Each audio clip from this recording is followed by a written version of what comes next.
On the night of September 8th, 1900, a wall of saltwater surged over an American city. 8,000 lives, extinguished in a single night. But here's what nobody tells you. This catastrophe, America's deadliest storm, somehow vanished from our collective memory. How does the worst natural disaster in U.S. history just disappear? Tonight, we dig into the secrets of Galveston's great storm, and what we uncover will change how you think about hurricanes forever. Picture this: Galveston, Texas, 1900, the most beautiful seaside city you've ever seen. Luxury hotels lining the waterfront, wealthy families strolling the promenade, ships arriving daily from across the globe. They called it the New York of the South. But there was one tiny problem. The entire island sat less than 9 feet above sea level. 9 feet. That's the height of a basketball hoop. And between Galveston and the fury of the Gulf of Mexico, nothing. No seawall, no protection, no plan. Just 38,000 people living on a sandbar, betting their lives that the worst would never happen. Spoiler alert, it did. So where did this monster come from? August 27th, 1900, somewhere in the vast Atlantic Ocean. A tropical disturbance begins to spin. Nothing unusual, storms form all the time. But this one was different. It drifted west, gaining strength, crossing warm waters that fed its hunger. By September 3rd, it slammed into Cuba, dumping torrential rain, tearing through villages. Cuban forecasters sent warnings.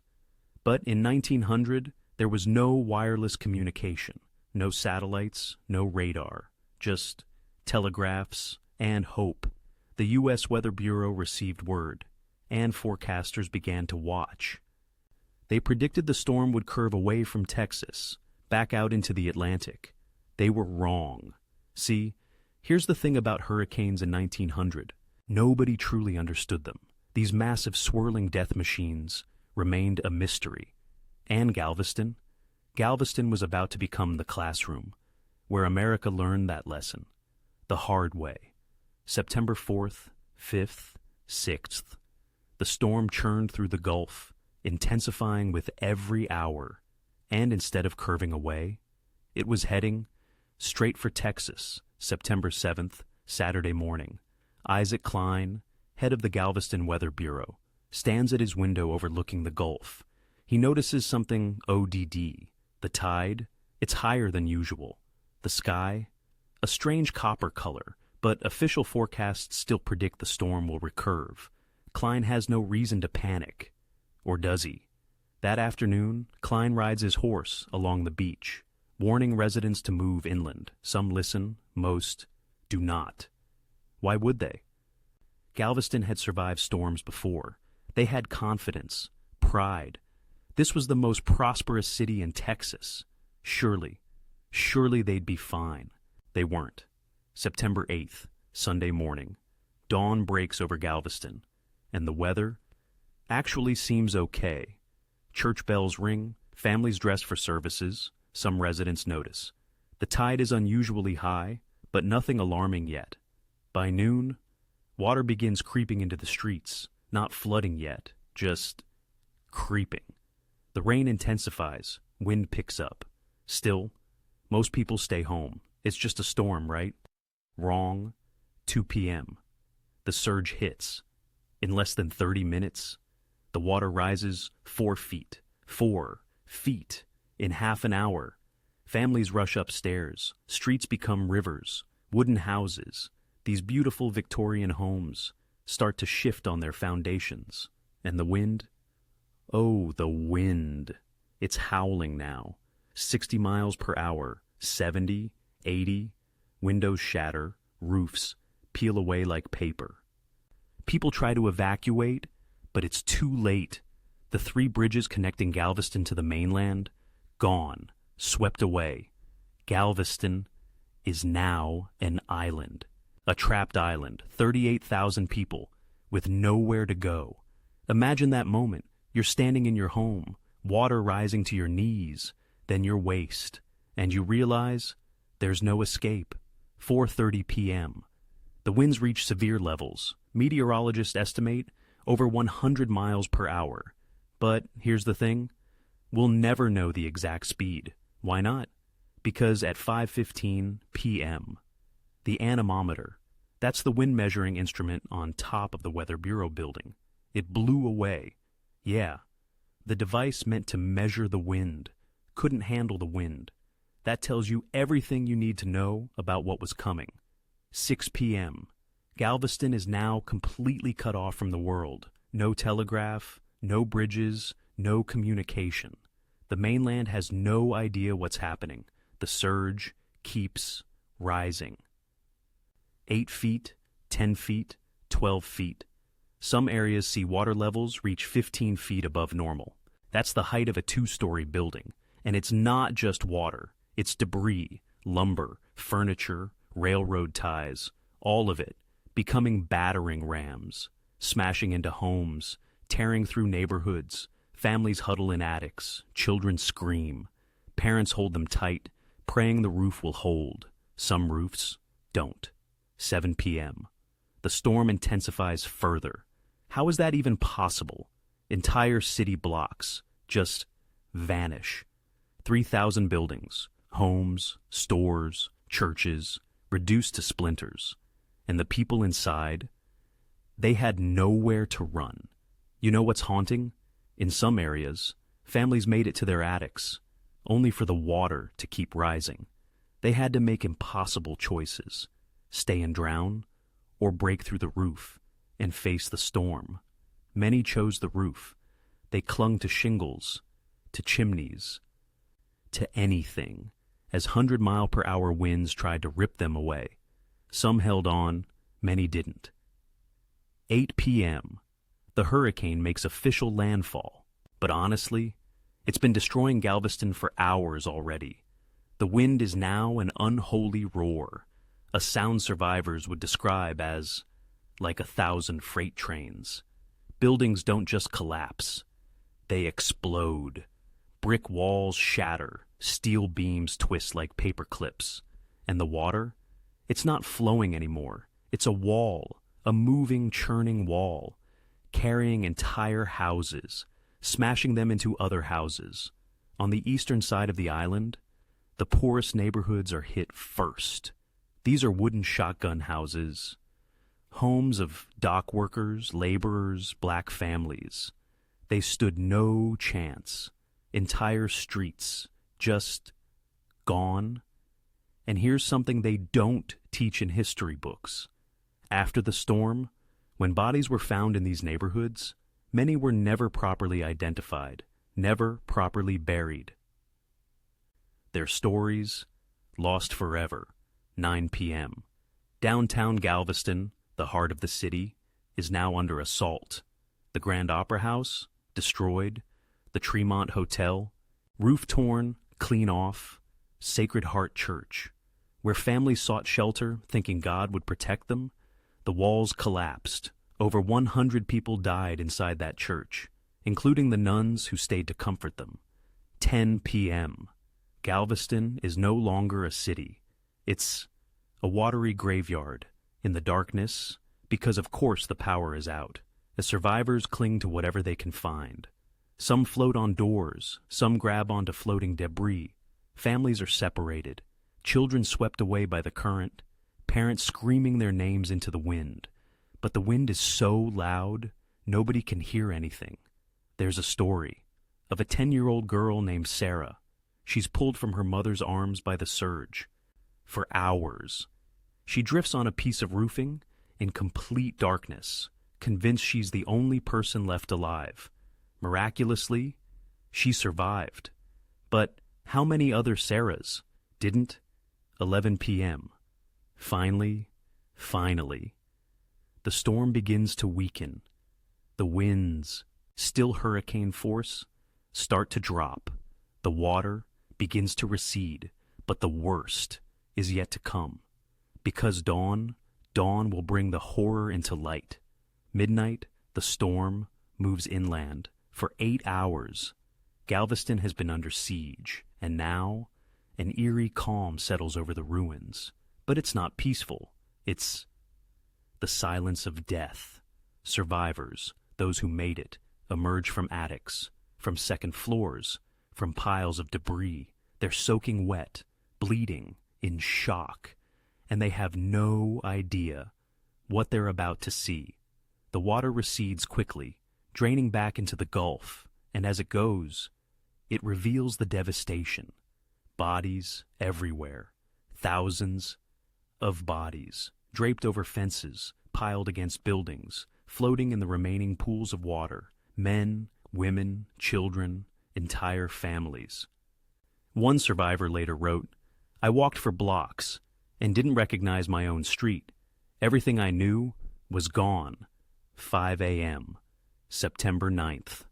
Dawn arrives, and with the light comes the truth. Galveston is destroyed. 3,600 buildings gone, just rubble. And the people, at least 6,000 dead. Some estimates, 8,000, maybe more. Nobody knows the exact number because there were so many bodies that proper records were impossible. America's deadliest natural disaster. And for decades, nobody talked about it. But here's where the story gets even darker. Because the storm, that was only the beginning. The sun rises on September 9th, and Galveston becomes hell on earth. Survivors stumble through streets they no longer recognize. Every landmark gone, every familiar corner obliterated, and the smell, saltwater, mud, decay, death. Bodies are everywhere, and I mean everywhere, wedged between buildings, tangled in telegraph wires, buried under mountains of debris, washed up on the beach in piles like driftwood. One man, a survivor, later described finding his neighbor's entire family still holding hands, drowned in their own home. They never let go of each other. But here's where things get complicated. See, Galveston wasn't just dealing with a natural disaster anymore. Now, it was facing a public health crisis. 6,000 to 8,000 decomposing bodies in the Texas heat, with no infrastructure, no city services, and no plan. What do? The first response? Burial at sea. They loaded bodies onto barges, weighted them down, and dumped them in the Gulf. But 3 days later, they started washing back onto shore. The weights weren't heavy enough. The tides brought them back, bloated corpses, rolling in with the waves. So they tried something else, mass cremations. They built funeral pyres all over the city, stacked bodies, poured oil on them, and set them on fire. For weeks, Galveston was covered in a thick, greasy, choking smoke. One survivor said, "The smoke hung so heavy, you could taste it. You could taste death. But wait, it gets worse. Because when society collapses, when law and order vanishes, humanity shows its darkest side. Looting begins almost immediately. Now, let's be clear here. Some people were just trying to survive, looking for food, water, clothes. That's not looting. That's survival. But others, they were cutting fingers off corpses to steal wedding rings. And the response? Vigilante justice. With no functioning police force, armed groups of men, mostly wealthy white citizens, formed unofficial patrols. If they caught someone looting, they shot them on the spot. No trial, no questions, just execution. Historical estimates suggest up to 250 people were killed this way. And here's the thing that makes this even more complicated. Many of those accused of looting were black residents, and many of them were probably innocent, but in the chaos, in the fear, in the breakdown of everything, racism became another weapon.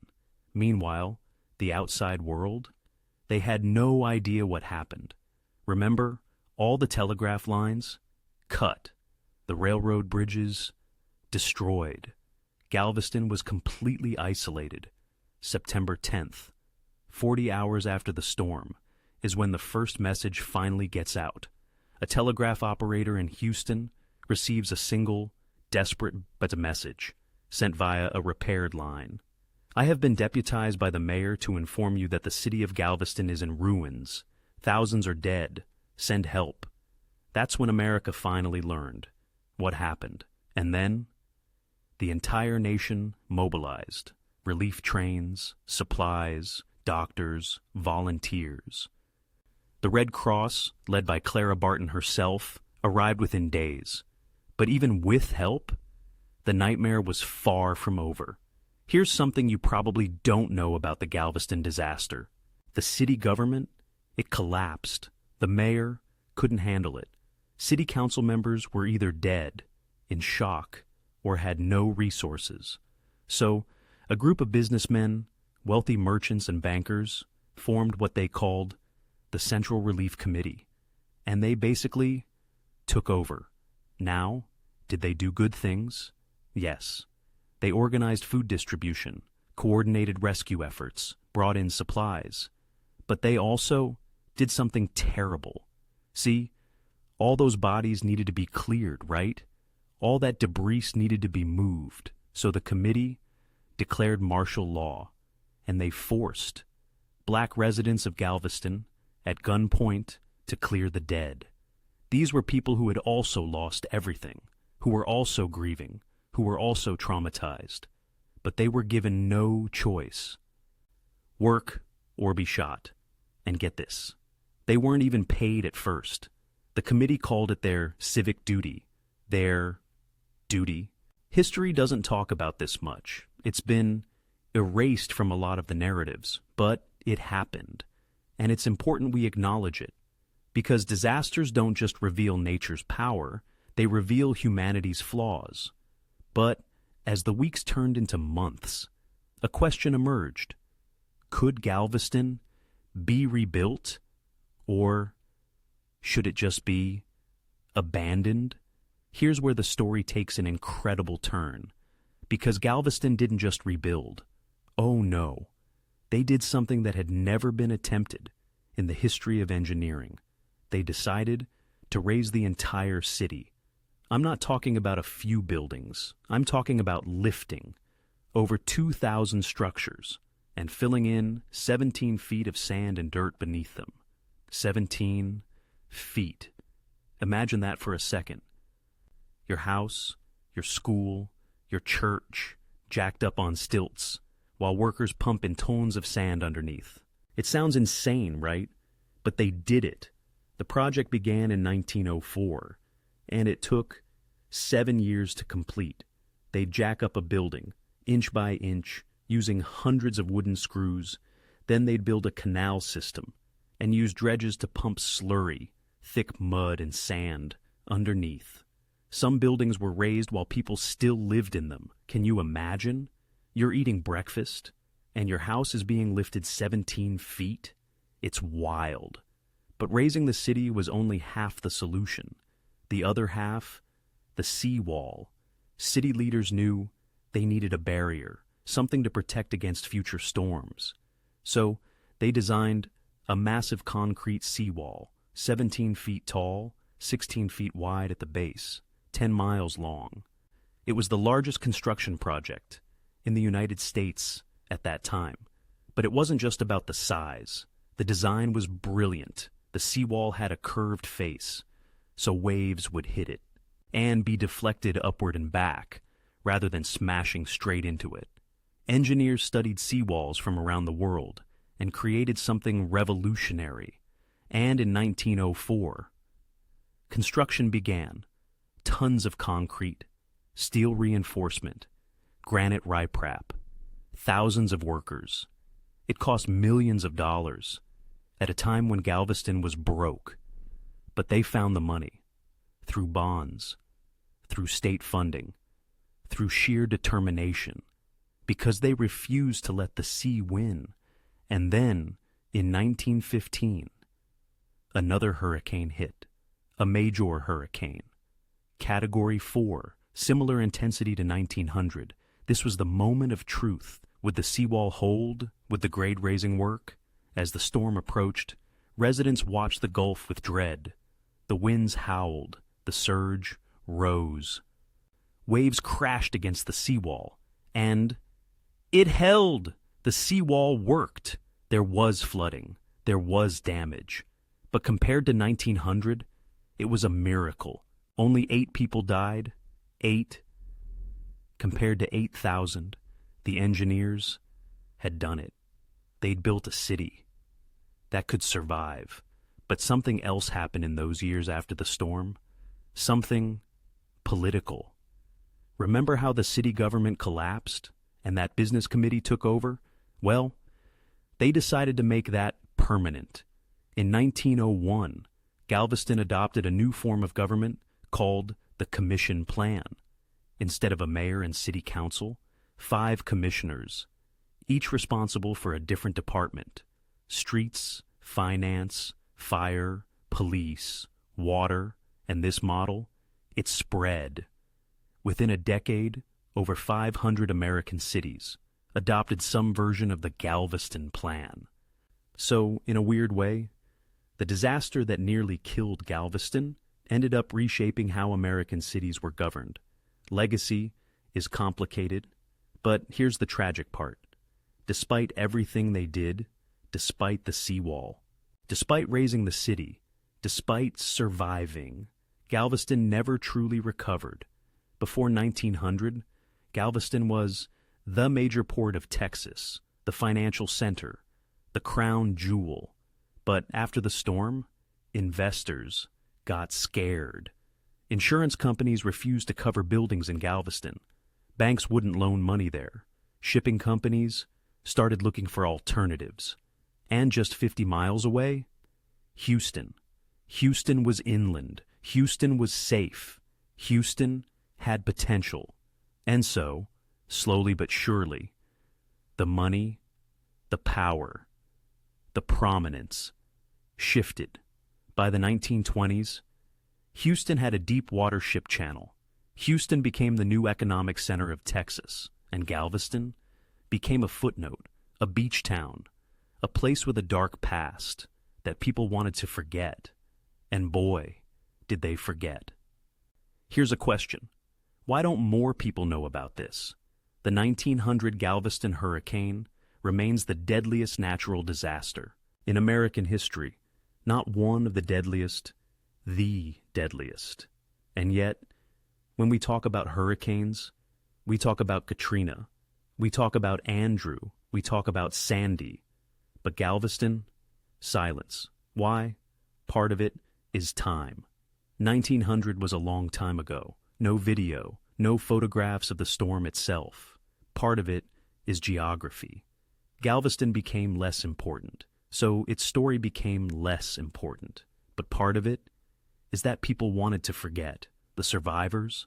Many never spoke about it. Too painful, too traumatic. The city itself wanted to move forward, not dwell on the past. And so, over time, the story faded.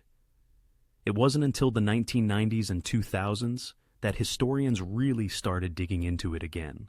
Books were written, archives were opened, documentaries were made, and slowly,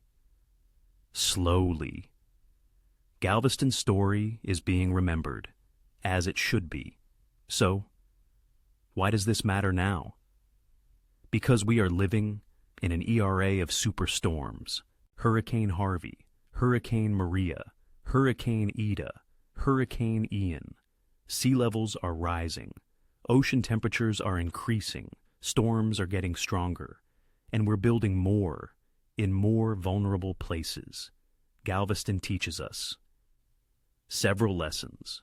1. Nature is more powerful than we think.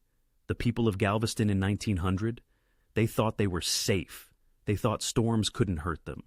They were wrong. 2. Engineering can help, but it's not perfect. The seawall saved Galveston in 1915, but it's not invincible. And as storms get stronger, will it be enough? 3. Disasters reveal inequality. The poor suffered most in Galveston. Black residents suffered most. And in the aftermath, they were exploited. We saw the same patterns in Katrina. We see them in every disaster. We have to do better. And 4, memory matters. If we forget what happened, we're doomed to repeat it. The gauge blew away in 1900 because they didn't build for the worst-case scenario. Are we building for the worst-case scenario, or are we making the same mistakes that Galveston made 125 years ago, September 8th, 1900? 8,000 lives lost to the sea, a city destroyed. But from the ruins, innovation, engineering, resilience, and a warning that echoes across time. Nature always has the last word. The question is, will we listen? This was Galveston. May we never forget.